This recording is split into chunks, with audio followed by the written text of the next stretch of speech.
Allahumma shalli wa sallim ala Muhammad wa ala alihi wa ashabihi ajma'in, amma ba'du. Pertama, mari kita bersyukur atas izin Allah hari ini bisa hadir di tempat ini dalam keadaan sehat walafiat. Mari ikhlaskan syukur ini dengan membaca kalimat tauhid bersama-sama. Alhamdulillah. Salawat dan salam semoga tetap tercurah kepada baginda Rasulullah Muhammad,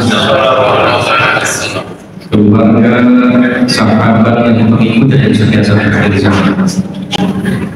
Ibu bapak, hari ini kita berada di hari Ahad tanggal 26 baik menurut kalender Hijriah maupun kalender Masehi, baik Januari maupun Rajab. Yang biasanya tidak hafal bulan apa bulan Rajab, sekarang hafal karena tanggalnya sama. Kira-kira ada apa di balik ini? Wallahu a'lam. Sebagai orang yang beriman, setiap kejadian perlu diambil hikmahnya.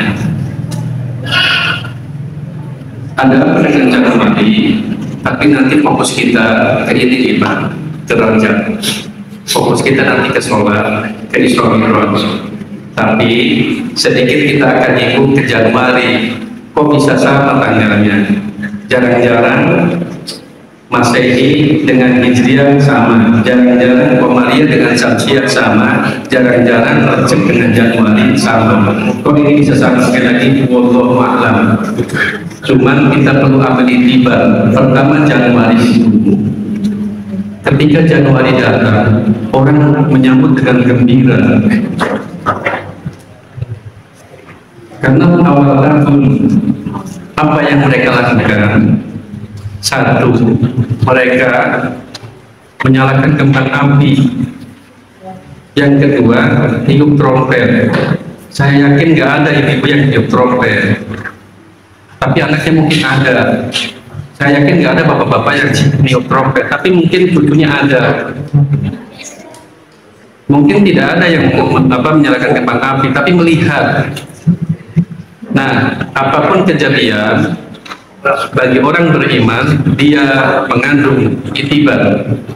Satu, Bapak Ibu, yang bisa kita ambil itibarnya adalah tentang kembang api. Konon malam 1 Januari itu seluruh dunia menyalakan kembang api kecuali Jepang. Jadi yang di negara-negara itu yang tidak merayakan tahun baru cuma Jepang. Indonesia rajin juga, dan di Indonesia seluruh provinsi mengadakan kecuali Aceh. Jadi ada yang kecuali. Kita nggak penting yang mana yang kecuali, cuman mari memahami, mari melihat apa yang bisa kita ambil.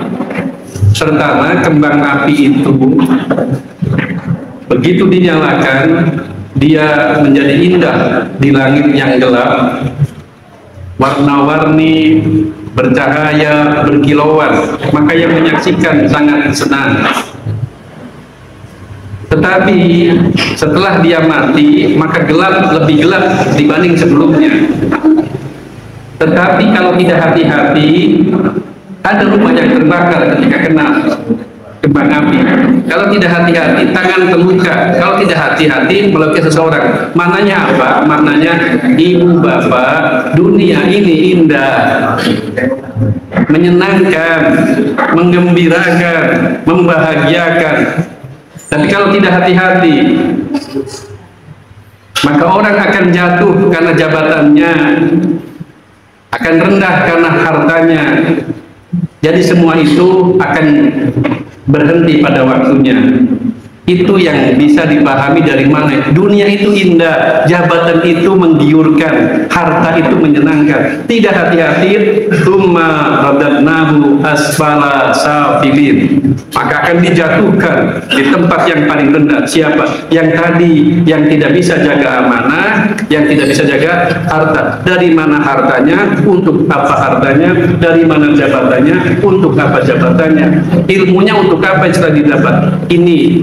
Maka ya tadi hati-hati, karena kita ini orang yang senang ditepuk tangani, dan biasanya, bukan biasanya, nyamuk mati karena tepuk tangan. Dunia tuh begitu, senang dipuji, senang di alam, senang diinikan, jadi hanya lalai. Itu pun yang bisa kita ambil. Yang kedua, trompet. Malam itu anak-anak niup trompet, yang tua juga iya, tapi ibu saya yakin tidak. Apa maknanya? Pak Bu, satu saat nanti akan ada yang niup trompet sendirian 2 kali, tapi habis dunia. Trompetnya siapa? Trompetnya Israfil. Ditiup, habis dunia, termasuk yang niup. Jangan bilang kaus. Termasuk yang niup juga mati. Itulah kiamat. Jadi diingatkan. Ya, gak usah besok menyelenggarakan. Cuman setiap kejadian kita ambil. Kita akan mati. Mati itu tidak penting kapan. Bahkan tidak penting di mana. Ya, tidak penting. Maksudnya, kadang-kadang ada yang meninggal di masjid dianggap orang baik padahal buruk. Tapi lebih banyak yang meninggal di masjid orang baik. Tapi tidak semua yang meninggal di masjid orang baik. Ada yang meninggal di masjid tidak baik? Ada. Meninggal di masjid kesetrum pas nyolong kotak amal, kan di masjid, tapi kan tidak bagus. Cuman memang rata-rata yang tinggal di masjid bagus. Di diskotik rata-rata bilang buruk, tapi ada yang tinggal di diskotik baik. Orang itu kalau sudah posisi yang luar biasa tidak peduli omongan orang. Orang ikhlas itu nggak peduli omongan orang. Kita kan masih peduli. Nih, kata orang gimana ya? Diomongin piye? Kita masih begitu. Bahkan orang yang ngomongin orang itu kita. Jadi nanti semoga satu saat nanti, saya belum bisa juga Pak. Makanya sama-sama belajar. Orang itu kalau sudah hebat, nggak peduli omongan orang. Orang mau bilang apa ya terserah. Kalau di Muhammadiyah hari ini level Pak Amin Rais, ngomong apa terserah kan gitu. Dulu ya ada Profesor Buya Syafi'i. Nah kita kan kalau ngomong nanti kata orang apa ya? Nanti komentar orang apa ya? Nah di apa namanya, di saudara kita orang disebut wali itu kalau sudah tidak peduli omongan orang. Orang bilang baik terserah, orang bilang buruk terserah. Karena baik kita berbuat baik, apalagi berbuat buruk, mesti ada yang menyalahkan. Jadi tadi ya dua itu yang kita bisa ambil. Itu Januari. Nah tadi tentang mati, tentang kiamat. Semoga kita matinya tidak kiamat. Satu, kelamaan. Kedua, yang mati kiamat orang kafir semua. Ya walaupun gak kiamat ya jangan sekarang juga ya Pak, nanti. Saya sih berharap, berdoa kalau lihat berita ada orang sujud meninggal, ya Allah semoga nanti saya meninggalnya seperti itu. Sedang ngaji meninggal, ya Allah semoga seperti itu. Dan yang dulu saya melihat di depan mata kepala sendiri tahun 2002 tanggal 10 Zulhijjah, sepulang saya, jadi hari itu Pak Bu, saya hari itu haji. Terus saya pengen sholat Idul Adha di Masjidil Haram. Padahal di Mina saya berangkat pada subuh. Cita-cita di Masjidil Haram batal. Kenapa? Jam 7 masih di Jamarot, tempat lempar. Tapi saya tetap berangkat ke Masjidil Haram. Bisa, saya masih muda. Jadi kalau sekarang ya agak berat. Masih muda saya jalan ke sana sampai asar, pulang asar, saya sholatnya di jalan sholat saya masbuk. Memang sifat masbuknya belum hilang Pak, saya masbuk terus. Masbuk saya, begitu masbuk di depan saya sudah salam harusnya, tapi ada yang dari awal saya ini dia sujud gak selesai, saya agak terganggu. Ya biasa gak musuh tambah gak musuh saya, ini sholatku gak bangun-bangun, jangan-jangan gitu. Dan bener Pak, begitu selesai sholat saya colek temennya dengan bahasa isyarat, gak tahu orang mana. Itu dari tadi nggak bangun-bangun loh. Begitu dicolek, innalillah. Itu saya jujur Pak, saya pengen mati, pengen meninggal seperti beliau. Bayangkan, sedang pakai kain ihram di tanah suci, sedang sujud dia meninggal. Kasat mata meninggal terindah. Semoga nanti kita bisa meninggalnya husnul khotimah. Itu Pak. Nggak enak nih mau ngebahas tentang meninggal Ibu. Tapi kan ya kita pasti meninggal. Maka nanti semoga meninggalnya husnul khotimah. Itu Januari, sekarang Rajab. Tadi tentang wawasan dunia, sekarang akhirat. Bekal kita apa kalau nanti pulang? Maka Allah kasih Rajab. Di Rajab ada tanggal 27. Rajab itu salah satu bulan termulia dalam Islam, bulan haram. Di bulan ini kalau kita berbuat baik, kita beribadah, nilainya dilipat gandakan dibanding bulan-bulan yang lain. Tetapi juga kalau berbuat dosa, dilipat gandakan. Ya jangan pilih-pilih juga. Nek Rajab orang usah, mengkone Sya'ban bukan usah. Makanya doa yang saya senang, walaupun di masjid kita nggak dibaca, teman-teman Nahdiyin kalau puji-pujian, ciri-ciri Rajab sudah datang adalah Allahumma barik lana fi Rajaba wa Sya'bana wa baligna Ramadhana. Ustaz boleh nggak doa kayak gitu? Boleh. Ada hadisnya enggak? Memang jenengan minta anaknya lulus ujian, ada hadisnya. Ya Allah, anak saya lulus ujian, ya Allah luluskan ya Allah. Ya sudah, berarti boleh tadi. Allahumma barik lana fi Rajaba wa Sya'bana wa baligna Ramadhana. Silakan dibaca. Ya Allah berkahi kami di mana? Di Rajab, di mana lagi? Di Sya'ban, dan pertemukan kami dengan Ramadan. Semoga nanti kita bertemu dengan Ramadan. Ramadan ngebahas tentang puasa, ujungnya tentang zakat, Zulhijjah tentang haji. Ini Rajab, sholat dulu kita. Jadi Rajab istimewa. Satu, di bulan ini Allah perintahkan sholat ibadah yang paling istimewa. Kalau zakat perintahnya ketika Nabi di bumi, khud min amwalihim, ambil dari mereka harta mereka. Itu Nabi di bumi. Allah perintahkan haji, Nabi di bumi, di Madinah.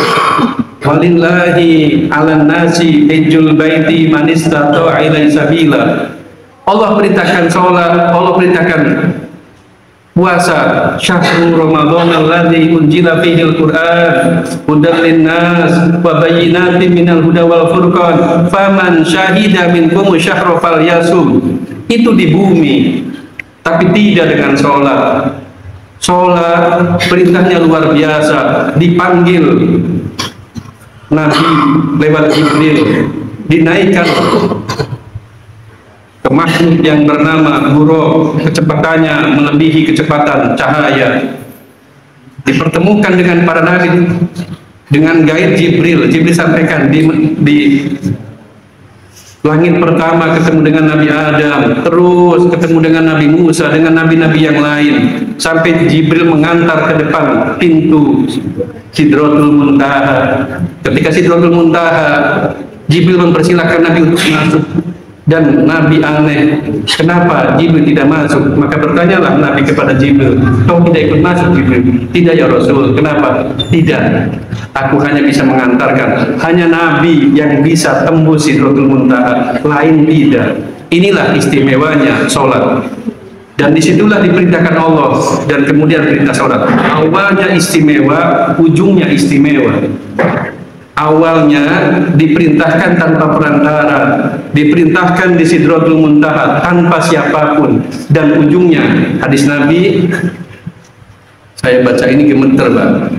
Awalu ma yuhasabu bihil abdu yaumal qiyamah as-sholat, in saluha saluha sa'iru amalihi, in fasada sa'iru amalihi. Amal yang pertama yang akan dihitung oleh Allah adalah sholat. Kalau sholatnya benar, maka semua ibadahnya dianggap benar. Dan kalau sholatnya salah, maka semuanya salah. Pertaruhan kita di sholat. Kenapa kok sholat? Diskusilah para ulama, diskusilah para intelektual, para alim. Kenapa sholat? Kenapa bukan zakat? Kenapa bukan haji? Kenapa bukan puasa? Bukankah yang paling keren adalah haji? Modalnya besar, diantar orang satu kampung. Orang satu provinsi ngerti semua dia haji. Kenapa bukan haji?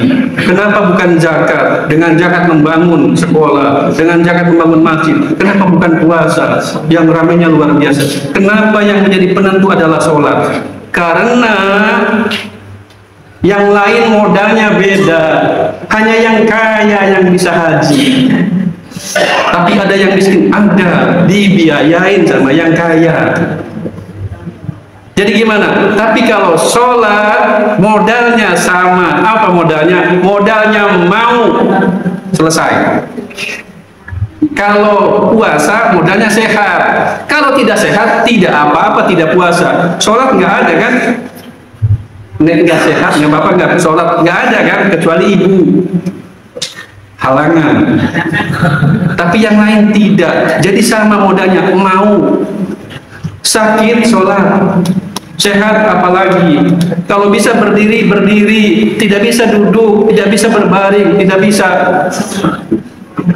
Kan cuma sholat Pak. Puasa nggak ada begitu, nggak ada puasa. Kalau bisa sampai maghrib, maghrib. Kalau tidak bisa sampai asar, tidak bisa duduk, nggak ada. Tapi kalau ngoten, yang ngoten itu latihan namanya. Itu anak kecil, nggak ada puasa sampai zuhur, nggak ada puasa sampai asar, nggak ada. Itu latihan anak-anak sebelum dia bisa. Jadi kenapa sholat yang jadi pertaruhan? Karena modalnya sama. Itu diantara pendapat para ulama, modalnya sama, mau. Maka bismillah, semoga kita yang mau terus sholat yang ibu. Nah, tiap tahun kita ketemu dengan Isra dan Mi'raj peringatannya. Ada yang diselenggarakan besar-besaran, ada yang tidak menyelenggarakan. Tidak penting menyelenggarakan atau tidak, tapi yang penting adalah apakah ada peningkatan sholat atau tidak. Sebelum saya lanjutkan, ada santri bertanya sama Pak Kiai. Kata santri, tapi bukan saya gitu, baik yang nanya maupun yang ditanya. Kata santrinya, Pak Yai, sholat, ada orang sholat tapi kalau ngomong nyelekit, seneng gibah, seneng ngerasani, seneng nyatur.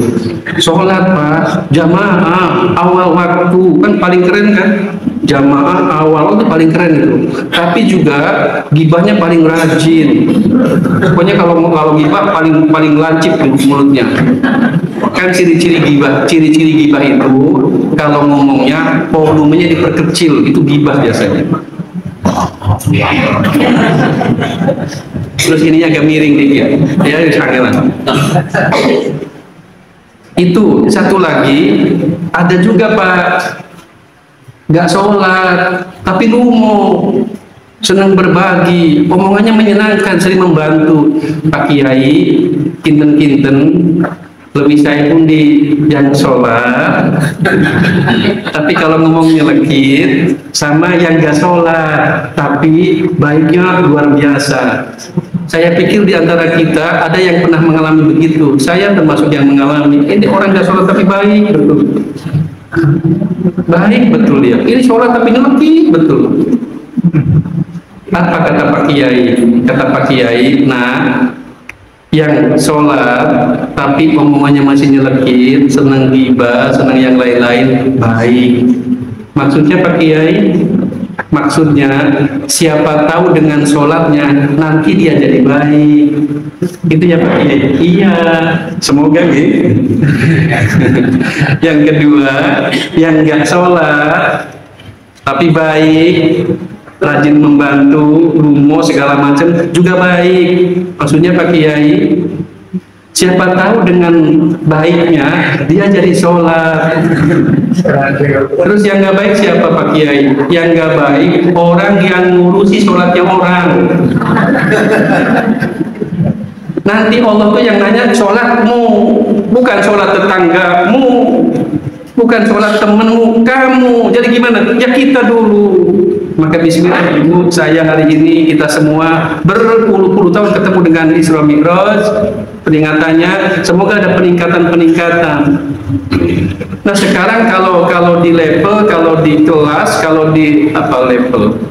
Ya level, kalau anak-anak di sebelah kan ada level pedasnya itu 1, 2, 3. Kalau dulu Ibu cuma ada 2 level, nek pedas karetnya loro, lotek karetnya 2, atau di anunya tusukannya 2, terus pakai masih disobek. Sekarang enggak ada levelnya gitu. Saya pernah hampir pingsan gara-gara level gitu Pak, saya nggak ngerti. Beli mie apa namanya, mie apalah, level pilih levelmu 1 sampai 10. Saya datang, Mas pesen yang mana Pak? Yang 10.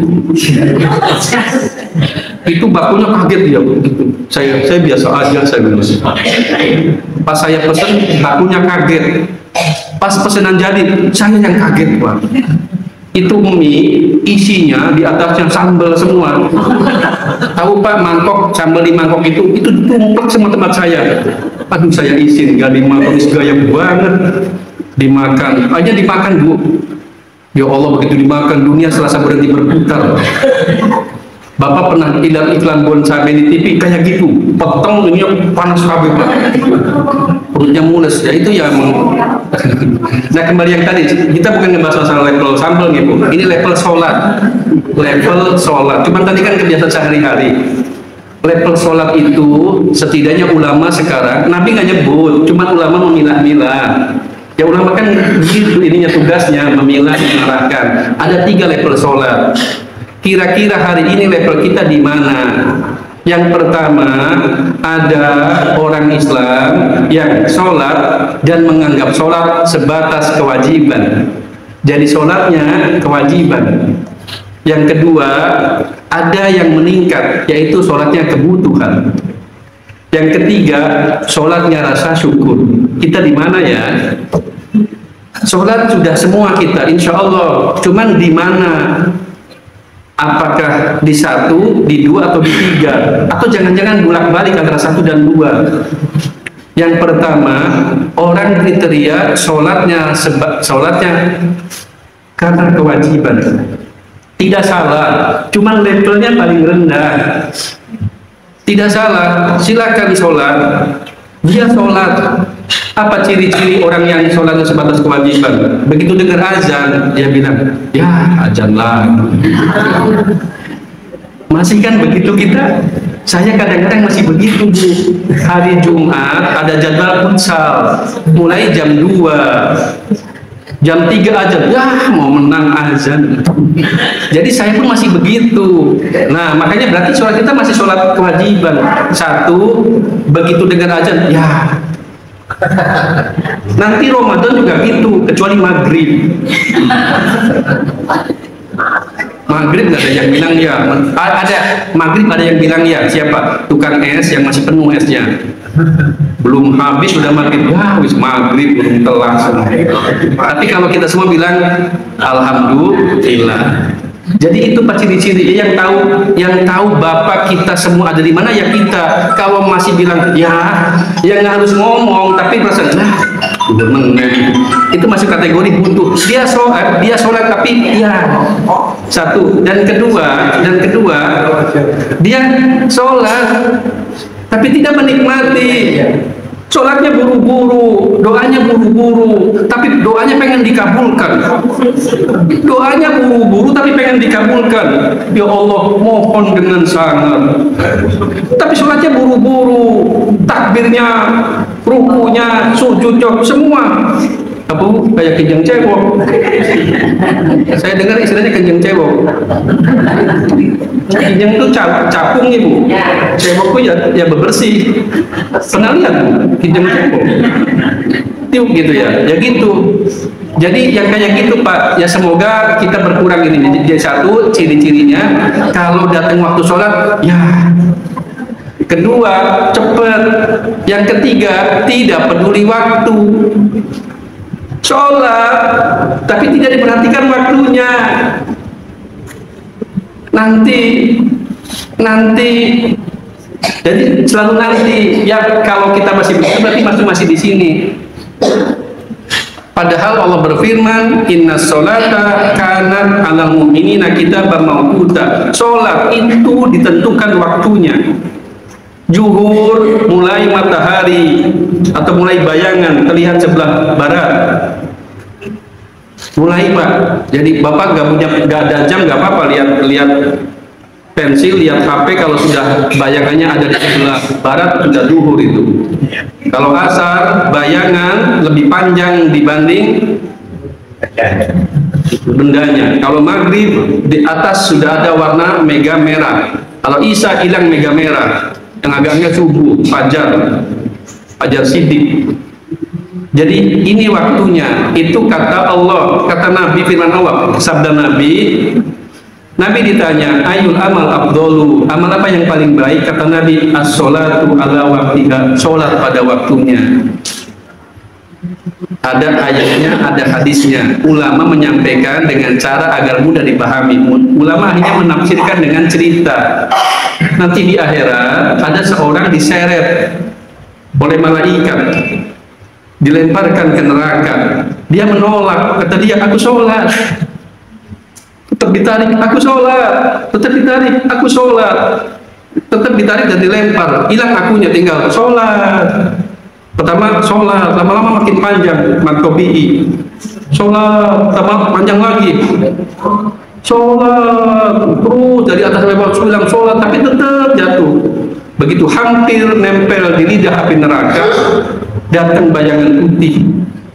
Dipegang orang ini, diangkat ke atas. Setelah tenang, orang ini bertanya, siapa engkau? Kata bayangan putih, aku sholat. Kenapa baru datang? Marah dia. Dari tadi saya teriak-teriak, kau baru datang pas aku hampir nempel di neraka. Kata sholat, jangan marah. Kata orang ini, gimana gak marah, kamu datangnya terlambat. Jangan marah, aku sholat memperlakukanmu seperti kamu memperlakukan aku. Kamu memang sholat, duhur sholat, asar sholat, maghrib bisa subuh sholat, Jumatan juga sholat, kadang-kadang tahajud bareng kalau ada masalah. Sholat, tapi lihat waktumu. Zuhur jam 12.00, kamu sholat jam 14.00. Asar jam 15.00, kamu sholat jam 17.00. Selalu begitu. Ya sudah, ya kan tadi juga kamu dilempar ke bawah, nempel baru selesai kamu. Itulah. Ini tidak ada Pak di hadis. Ini adalah penjelasan tentang ayat dan hadis secara ulama biar mudah. Jadi hati-hati. Mau nempel enggak, kenapa cuma nempel? Ya mau. Ya kenapa tadi mepet-mepet? Yang tepat waktu cuman maghrib. Kadang-kadang begitu salam asar sudah azan maghrib. Assalamualaikum warahmatullahi wabarakatuh. Bawa asar apa maghrib itu. Dan rata-rata kita yang tepat waktu adalah maghrib. Kenapa? Rame-rame. Masjid kita ramenya ya pas maghrib. Walaupun cuma 2 baris, tapi dibanding yang lain paling rame maghrib. Satu, tadi Pak, tidak memperhatikan waktu. Yang kedua, tidak memperhatikan penampilan. Pakaiannya asal-asalan.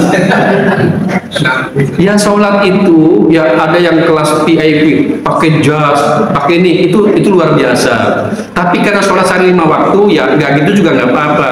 Saya pakai yang minimalis Pak Bu, pakai yang minimalis. Sholat itu paling tidak pakai baju yang kalau dipakai keluar malu. Kan ada kita kalau pakai keluar baju itu malu. Saya tahu baju ibu yang dipakai di rumah seneng banget kan Bu, daster yang bolongnya 17. Salah itu sedunia. Istri saya juga kayak gitu, yang bolong dipakai terus. Ganti dong, malu-maluin, enak adem bolong 17. Itu hebat. Jadi kita belikan tetap yang dipakai itu Pak. Ya karena emang seneng.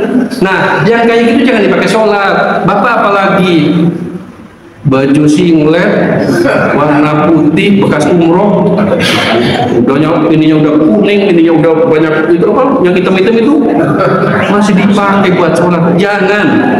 Ada tempat khusus, ada pakaian khusus ini untuk sholat, ini untuk ke sawah, ini untuk ke pasar, ini untuk ke kantor, ada. Maka bismillah. Kenapa tadi itu Pak minimal? Ya kalau paling hebat yang paling bagus, tapi paling tidak begitu. Ada baju khusus, jadi itu masuk kategori ya sebatas beban, akhirnya jadi beban sebatas kewajiban. Semoga meningkat besok kita. Jadi itu. Kemudian yang ketiga indikator kalau sholat masih sebatas kewajiban adalah tidak peduli jamaah atau tidak, pokoknya sholat, tidak peduli jamaah atau tidak. Maka bismillah, yang biar meningkat maka jamaah. Sholat paling bagus itu jamaah dan di awal waktu. Kalau tidak jamaah dan di awal waktu, minimal jamaah walau tidak di awal waktu, atau di awal waktu walau tidak jamaah. Di luar itu biasa. Paling hebat jamaah di awal waktu, kedua jamaah tidak di awal waktu, tiga di awal waktu tidak jamaah. Pilihannya 3. Ini bukan pilihan, ini di akhir segala macam. Ada yang jamaah terus tapi nggak di awal waktu, ada. Siapa? Mbah kita, mbah saya tiap hari jamaah Pak. Mbah Kakung imam, Mbah Uti makmum di musola, tapi sholat asarnya jam 4:30 tiap hari, tapi jamaah terus. Kenapa jam 4:30? Petani dari sawah baru bisa jam segitu. Saya nggak nyalahkan, apalagi waktu itu masih jarang orang azan siang, masih jarang orang azan zuhur, azan cuma maghrib, isya dan subuh. Dulu saya pernah azan jam sesuai waktu sholat, diprotes sama yang punya sawah. Kenapa? Karena di kampung orang pulang kalau dengar suara azan. Akhirnya negosiasi. Saya pertama kali bilang, Pak, kalau gitu waktu pulangnya jangan waktu asar, karena waktu asar geser-geser. Jadi gimana? Jam. Tapi tetap gak mau. Akhirnya sudah, sejak saat itu saya azan jam 3:30 setiap hari. Karena jam 3:30 kapanpun sudah masuk waktu sholat asar. Jadi itu Ibu, satu kategori orang yang sholatnya sebatas gugur kewajiban. Ya tidak salah, gak tapi ya masa seumur-umur di situ kita meningkat. Yang kedua, ini level yang kedua, sholatnya adalah berdasarkan kebutuhan. Ibu pernah sholat karena butuh? Ibu pernah butuh sholat? Pernah Pak? Saya, Bapak, Ibu pernah butuh sholat, rindu dengar suara azan, rindu sujud, rindu berdoa, rindu zikir. Kapan? Pas ada masalah, istrinya bikin gara-gara, rindu sholat. Suaminya bikin gara-gara, kangen sholat subuh, tahajud, segala macam. Anaknya mau ujian, doanya panjang betul. Kita pernah begitu. Dan memang Allah sudah nyindir manusia itu ketika ada masalah dia berdoa luar biasa, dan begitu masalah selesai kata Allah seolah-olah dia tidak pernah berdoa kepadaku. Semoga kita masuk kategori ada masalah tidak masalah butuh sholat, tapi memang Pak yang bikin doa khusyuk itu kalau masalah. Jangan karena masalah doanya kan kayak gitu, Rabbana atina fid dunya hasanah wa fil akhirati, sambil garo-garo. Pokoknya tiba-tiba kalau ibadah tuh gatel semua, ngantuk, batu, setan begitu Pak. Ya yang ngalamin kan bapak-bapak. Ibu tahu pernah nanya nggak bapak-bapak kalau Jumatan di mana? Ya di masjid, jangan dipilih mana. Besok-besok Bu, kalau bapak pulang Jumatan nanya, Pak, tadi khotbahnya apa Pak? Gitu Bu. Terus nanti tanya, loh jenengan kok betul nganu Pak? Jenengan tengkuni Pak. Saya kasih tahu rahasia laki-laki ini Bu. Jumatan itu yang dicari bapak-bapak, yang paling dicari dan disenangi bapak-bapak adalah tiang yang ada kipas anginnya. Itu tempat bapak nyari buat sholat Jumat. Kenapa? Itu tempat paling nikmat sedunia. Dengerin khotbah habis mandi, matanya udah begini-begini. Begitu imam mulai khotib mulai khotbah dia udah ngantuk. Itu rata-rata Pak. Ya karena tadi setan tuh luar biasa. Khotibnya bilang, ya ayyuhal hadirun, kalau di apa? Ini pakai lagu. Ya ayyuhal hadirun, ittaqullaha haqqa tuqatih wa la tamutunna illa wa antum muslimun. Kalau di radio, ya ayyuhal hadirun, ittaqullaha haqqa tuqatih wa la tamutunna illa wa antum muslimun. Itu kata khotib sampai di telinga jamaah bukan apa? Makanya ini termasuk di sini. Ya emang begitu penyakitnya. Jadi makanya Allah kasih cobaan, kasih ujian biar memohon kita. Cuman tadi Allah nyindir setelah urusan selesai seolah-olah nggak pernah doanya biasa lagi. Makanya Bismillah, ada masalah nggak ada masalah, doa kita mantep. Doa kita sungguh-sungguh dan tidak harus dikabul sekarang. Konon para sahabat, Bu, sahabat itu ibadahnya luar biasa, sedekahnya luar biasa banyak, tahajudnya luar biasa, puasanya luar biasa. Tapi kalau doa tidak ngejar minta dikabul sekarang. Umar ibadahnya luar biasa, dia nggak minta dikabulkan sekarang. Yang penting dia berdoa, karena kata Umar, aku sudah berdoa saja sudah senang. Kita sedekahnya biasa banget, sholatnya buru-buru, begitu doa mantap. Ya Allah, mohon dengan sangat kabulkan segera ya Allah. Seolah-olah kalau nggak segera nggak dikabulkan. Umar yang ibadahnya luar biasa, dia tidak peduli dikabulkan sekarang apa nanti, bahkan dia lebih senang kalau nanti. Ya kita nggak selebar Umar, memang kelasnya tinggi. Ya paling tidak mohon dengan sangat segera ya, sholatnya lebih mantap. Sholatnya buru-buru, mohon dengan sangat segera ya Allah. Kalau tidak kalau tidak barang, kalau tidak ngancem itu. Jadi Bapak Ibu yang kedua butuh. Nah semoga nanti ada masalah nggak ada masalah, tetap butuh sholat, tetap nikmat sholat. Saya lihat ada orang yang sholat, nikmatnya sholat apa? Sholatnya nikmat betul gitu. Dan Bapak Ibu untuk masalah problem kehidupan, saya belajar dari seorang tokoh, kata beliau, Pak Bu, dalam hidup ini biar kita hidupnya nyaman, yakinlah semua akan berlalu. Kalau ibu sedang susah, yakin semua akan berlalu. Jadi senang hatinya. Kalau sedang senang, juga yakin semua akan berlalu. Jadi hati-hati. Lagi senang, hati-hati. Lagi susah, tidak putus asa. Semua akan berlalu. Kita ini, Bapak Ibu suami istri, kata Pak Quraish Shihab, kalau tidak ditinggalkan, kita meninggalkan. Bapak dulu atau ibu dulu atau bareng, tapi rata-rata bapak dulu atau ibu dulu. Saya baca ini Pak Bu, pas saya ditinggal ibu saya pikir paling sedih itu kalau ditinggal orang tua ya. Jangankan saya, Profesor Mahfud MD minggu yang lalu tinggal ibunya, dia sedihnya luar biasa. Sudah profesor, kaya raya, mantan menteri, ibunya meninggal agak limbung, apalagi tinggal istrinya. Siapa yang ditinggal istrinya agak limbung? Banyak. Contohnya Pak Habibie. Pak Habibie presiden, orang paling pintar se-Indonesia bahkan di dunia, ditinggal istrinya, limbung beliau. Dia datang ke dokter, ahli, pakar psikologi, pakar segala macam di Jerman. Kata dokternya, Pak, pilihan Bapak dua. Satu, nulis buku, dua gila.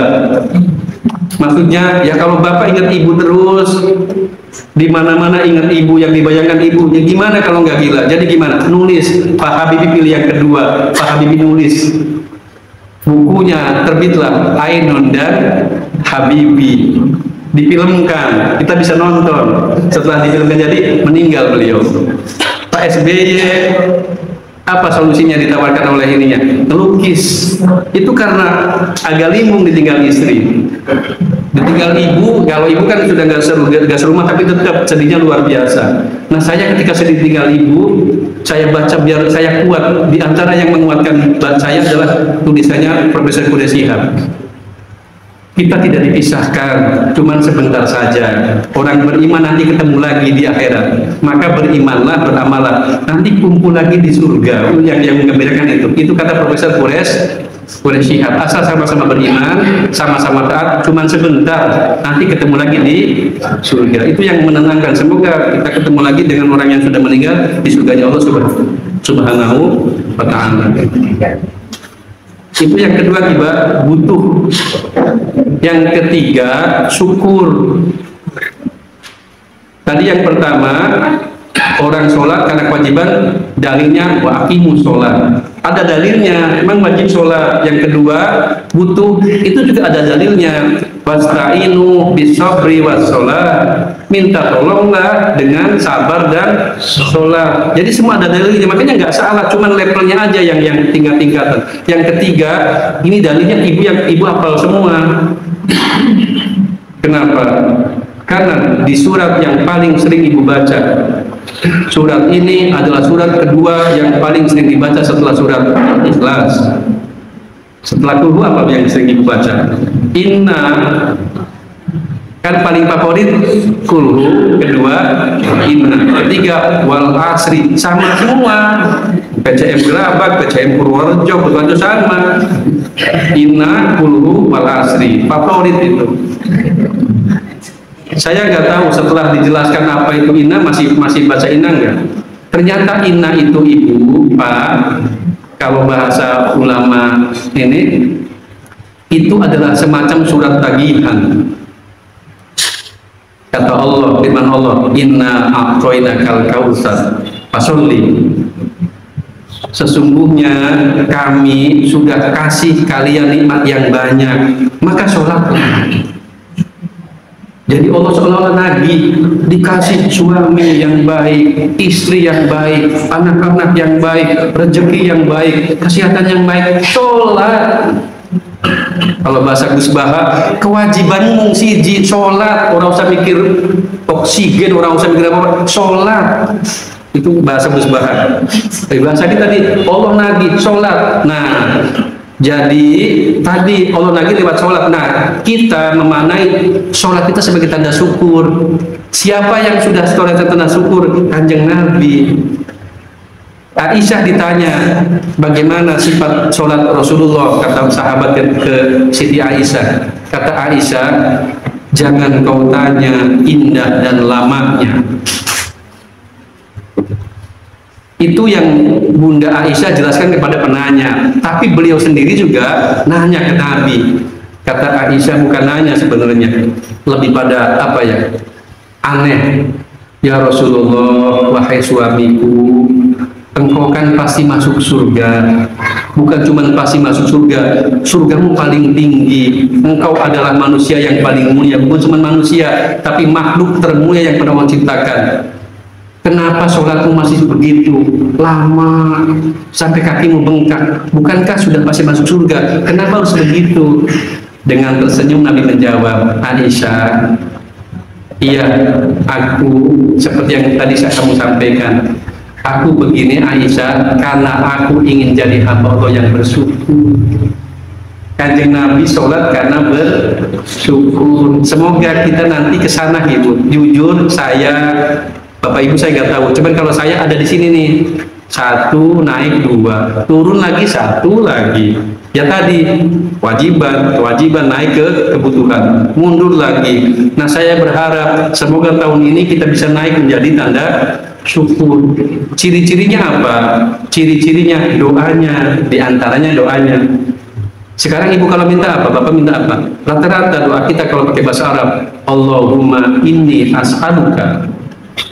Rata-rata gitu. Bahasa Jawanya, ya Allah, kula nyuwun ya Allah, rezeki ingkang kathah, uang kata semua. Salah Ustaz? Tidak salah. Cuma nanti pada puncaknya, ketika sholat pada tanda kesyukuran, doanya ada yang lebih spesial dibanding itu. Ibu apa? Karena dibaca setiap habis tahiyat awal. Allahumma a'inni ala dzikrika wa syukrika wa husni ibadatik. Singkatnya, kalau bahasa gampangnya, ya Allah jadikan hamba yang bersyukur. Bimbing hamba menjadi hamba yang bersyukur. Jadi sholatnya karena terima kasih. Terima kasih ya Allah sudah dikasih rezeki yang banyak. Jadi orang level ini sholat duha tuh bukan seneng karena bisa minta, tapi begitu dia bisa sholat duha dia seneng. Kenapa? Bagi dia sholat duha adalah rezeki. Nah kalau kita sholat duha adalah sholat minta rezeki. Emang level kita masih begitu. Tapi nanti ada orang yang levelnya alhamdulillah bisa sholat duha, alhamdulillah bisa sholat tahajud. Kalau kita alhamdulillah duha bisa minta, karena isinya duha adalah minta semua. Jadi ini bukan masalah salah atau tidak, ini masalah levelnya. Dan tadi ibu bapak, benar atau tidak sholat kita satu tata caranya. Maka mungkin silakan belajar sama ustadz yang ngajar spesialis tentang sholat. Kalau sholatnya benar, yang lain benar, di tata caranya benar apa tidak? Bisa belajar ke ustadz. Kalau tidak sempat, ibu sibuk, buka YouTube, klik tata cara sholat versi Ustadz Adi Hidayat. Takbirnya seperti apa? Nanti ada dalilnya. Rukunya seperti apa? Dengan harapan sholat kita benar menurut hadis.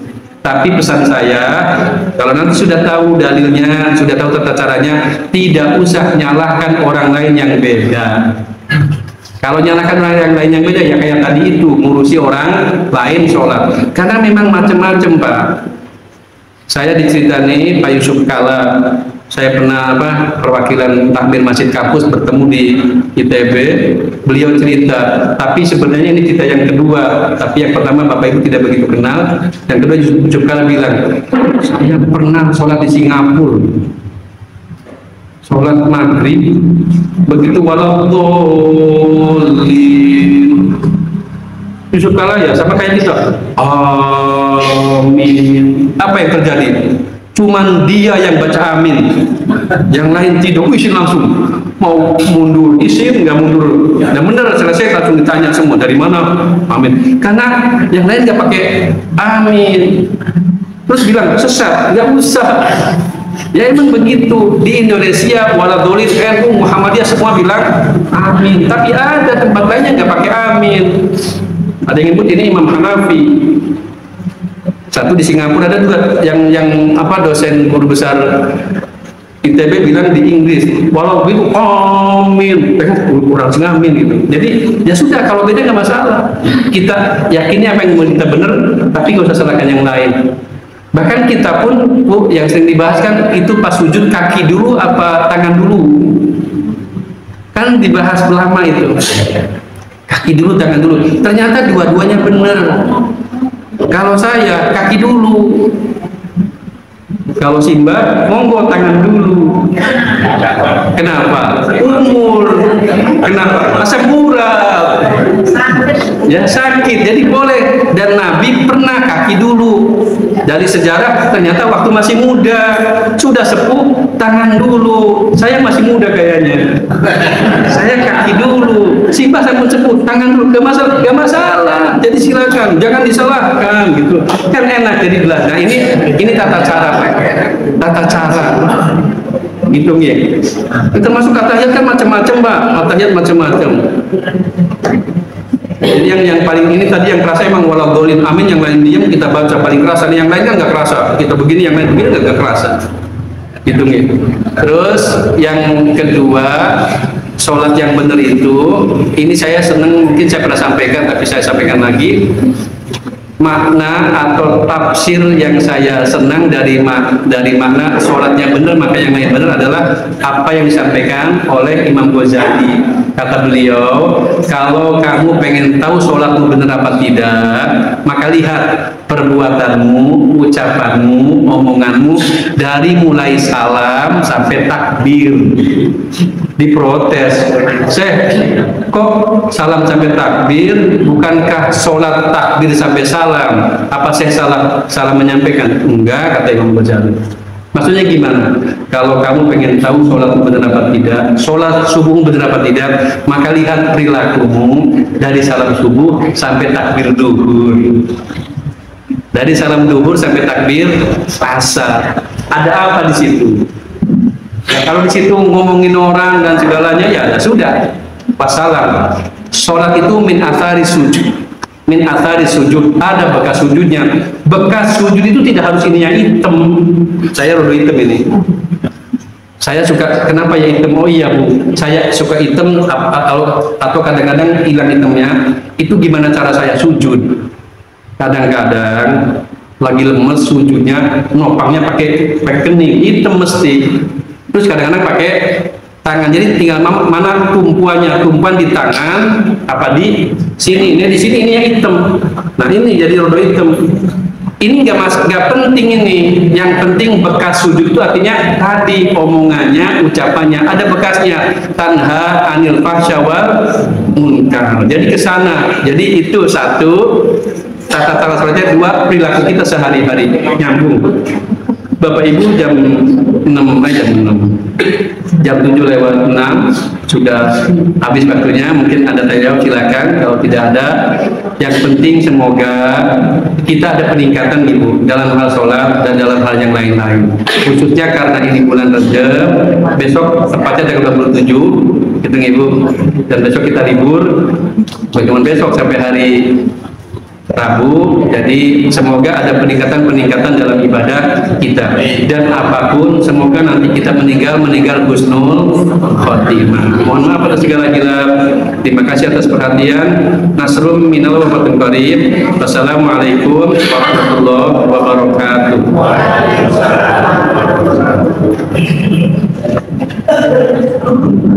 Alhamdulillah Rabbil Alamin.